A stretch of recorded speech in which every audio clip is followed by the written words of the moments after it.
Once these storms at any point make it to a Category 5 storm, winds over 156 miles per hour. Once that happens, this storm is so massive, even if the winds calm down around the eye, the massiveness of the storm never does. So it's a monster storm. Here it is right now. That's the eye right there on radar.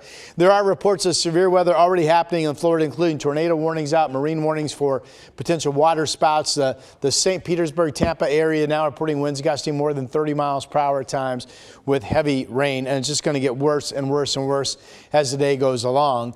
Here's the latest. Category 4, just below Category 5 strength, by the way, at 155 miles per hour, sustained winds around the eye wall, and then some gusts.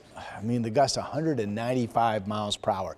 So the Hurricane Center believing this will still be potentially a Category 4 storm with winds just above 130 miles per hour at actual landfall.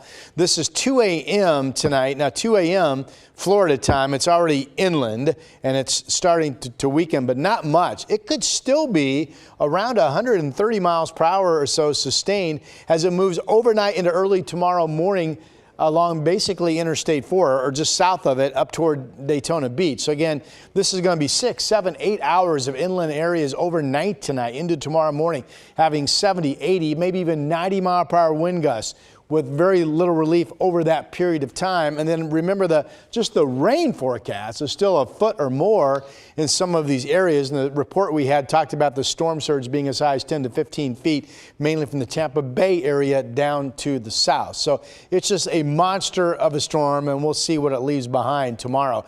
In the afternoon hours, here it is out over the open Atlantic, weakening to a Category 1 and then to a tropical storm as it moves away from the U.S. mainland. So there are still no signs it's going to curl back, because these storms sometimes do, into the Carolinas. It will not do that, so that's good news. Here's Futurecast. This is about 7:30 tonight.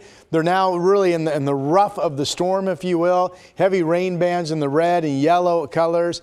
And then this is tomorrow mid-morning. By mid-morning, 9 a.m. Florida time, it's pretty much, here's the eye now moving off of Florida out into the open Atlantic. And again, notice the storm moves off. So none of this area is still recovering from flooding in northern Georgia and up into the Carolinas will be impacted. So that is at least good news for those folks.